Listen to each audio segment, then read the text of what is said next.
Hello, lovely people.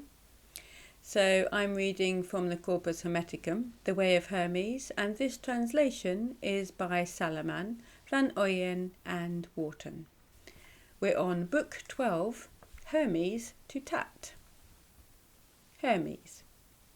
Nous, O Tat, comes from God's essence, if indeed he has an essence. What sort of thing this essence is, he alone knows fully.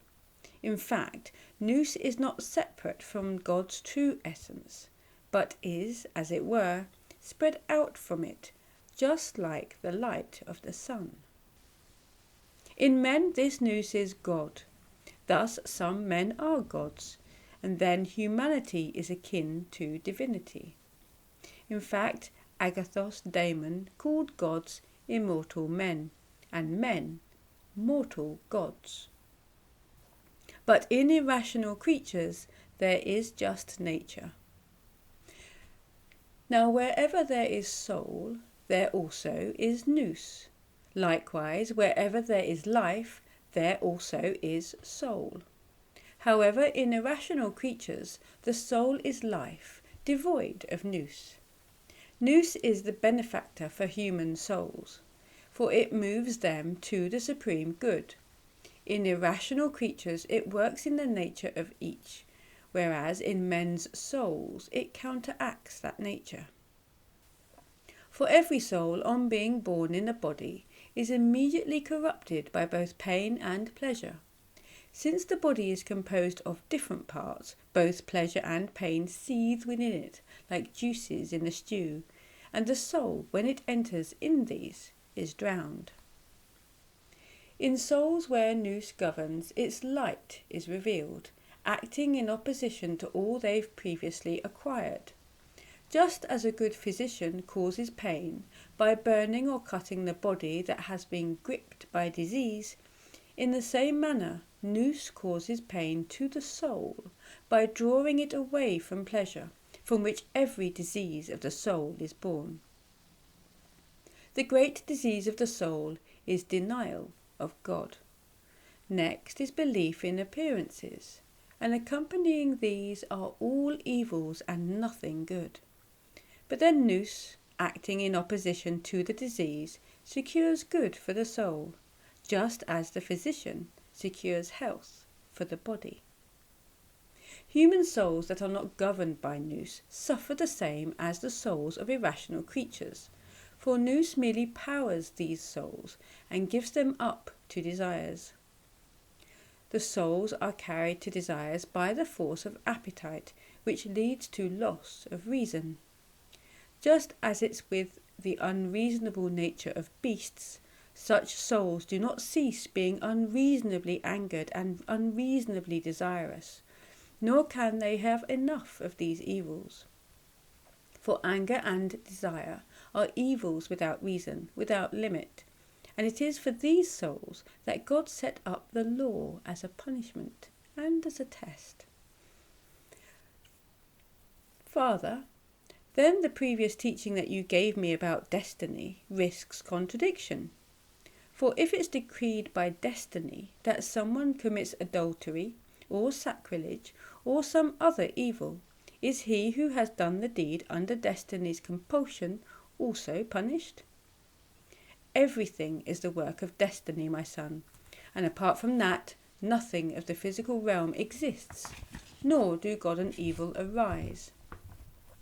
It has been ordained that even the one who has done good is affected, and he acts to experience the results of his action.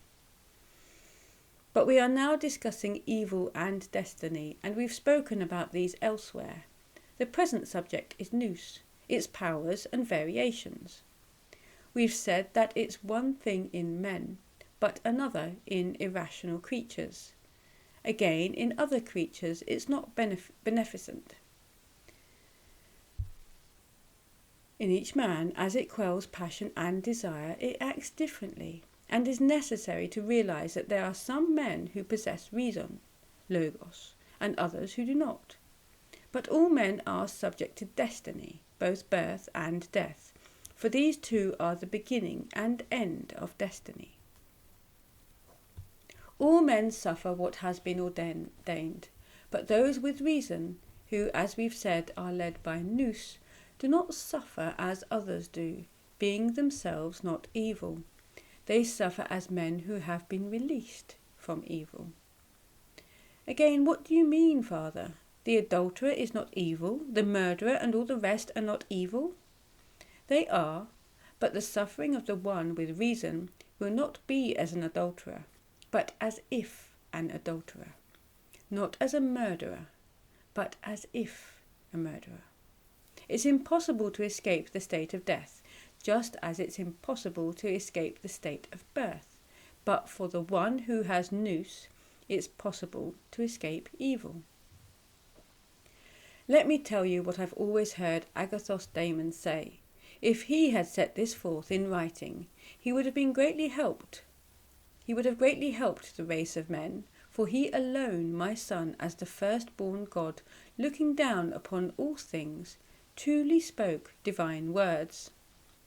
I once heard him say that all is one, and especially spiritual beings, that we live in power, in energy, and in eternity, and that the nous of this one is supremely good, and also is its very soul. This being so, there is no separation among spiritual beings, since it rules all things and is the soul of God.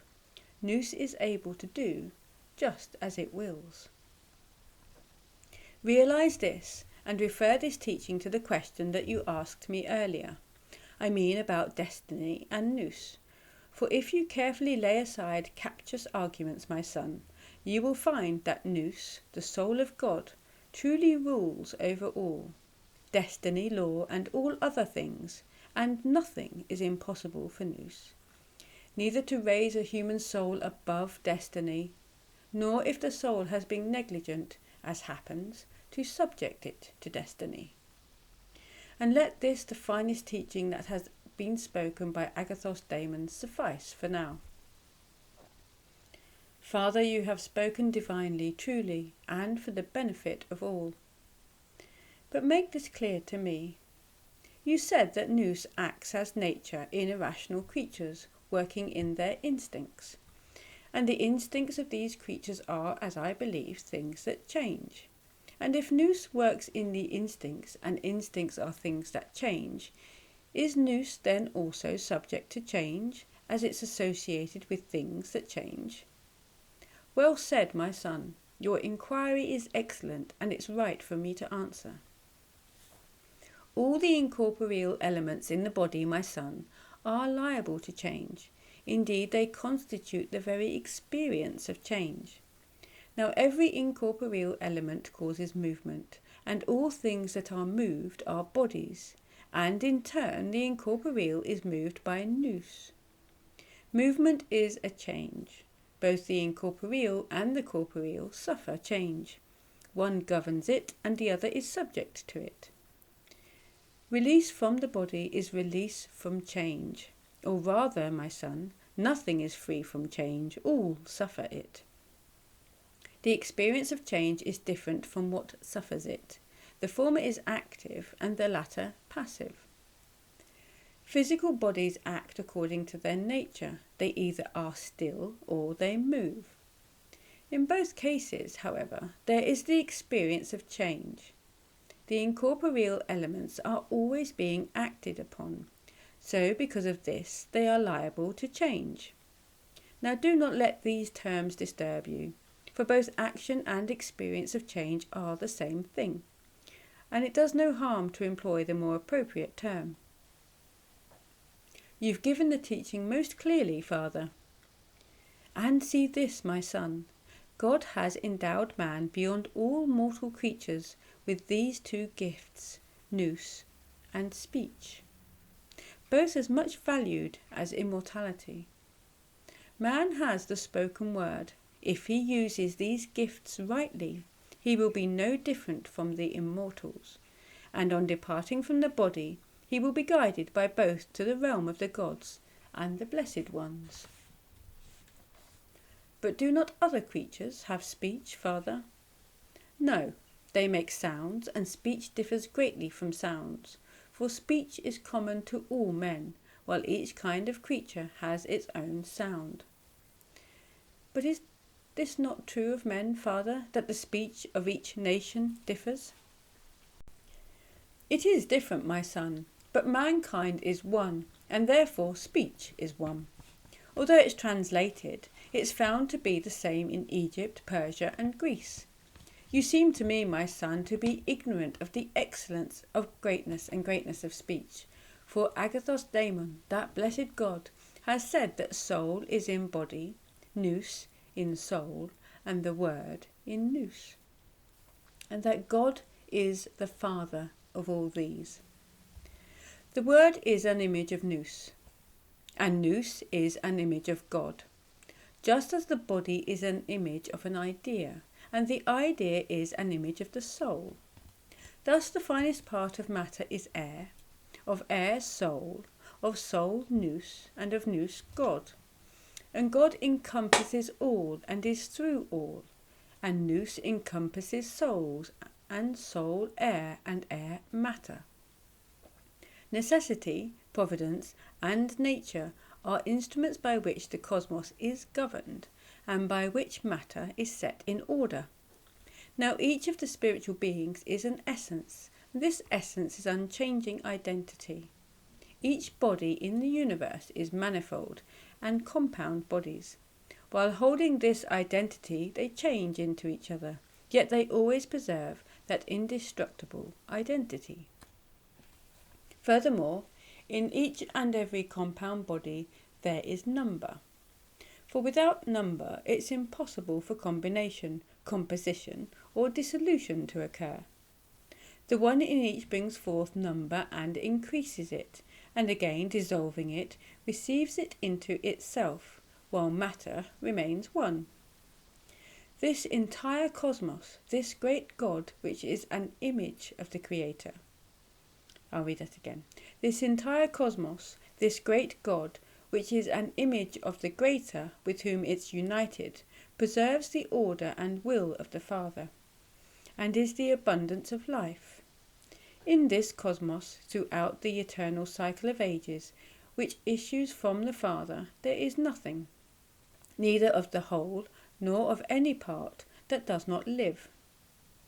In the cosmos, not one dead thing has come to be, or will be, for the Father willed that as long as it exists, it should be a living being.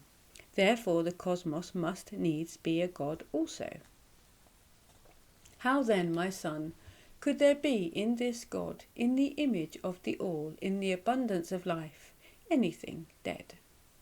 For to die is to perish, and to perish is to be destroyed.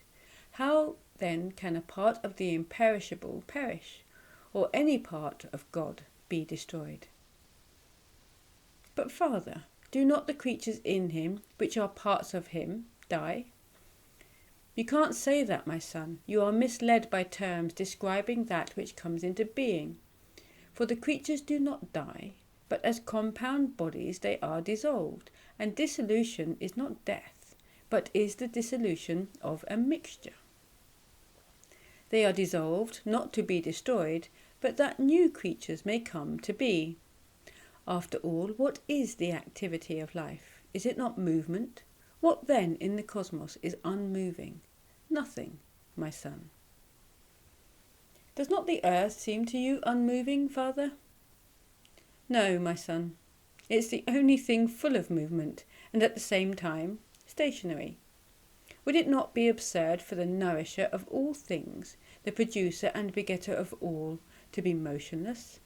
It's impossible for one who brings forth to do so without movement. It's most absurd to ask whether the fourth element, earth, is idle, for an unmoving body signifies nothing but idleness. Then know, my son, that without exception everything in the cosmos that is moving, whether decreasing or increasing, and that which moves is alive. But every living creature is not necessarily always the same, for while the cosmos as a whole is unchanging, my son, all its parts are changing, but nothing can perish or be destroyed. These terms confound men, for life is not birth but perception, and death is not change but forgetting. Therefore all is immortal, matter, life, spirit, soul, and nous, from which every living creature has been composed. Now every living creature is immortal by virtue of nous, man above all, for he can receive God, and he shares God's essence. God communicates with this creature alone, through dreams by night and through signs by day. Through all these he foretells to man the future, through birds, entrails, inspiration, and the sacred oak. Thus man proclaims that he knows the past, present, and future. See this, my son, that each of the living creatures returns again and again to one part of the cosmos. Aquatic creatures to the water, terrestrial creatures to the earth, and winged creatures to the air. But man makes use of all these, earth, water, air, fire, and he sees heaven, and touches even this with his mind. God is both around all and through all. He is activity and power, and so to experience God's presence is not difficult, my son. If you wish to contemplate him, behold the arrangement of the cosmos, and the fine order of this array, and behold how all that is visible is so by necessity, how all that has happened and now happens is through providence. Observe matter, most full of life, this God of such magnitude, being moved with all that is good and beautiful, gods, spirits, and men. But what you are describing, Father, are activities. If they are just activities, my son, by whom are they set in motion? By another God?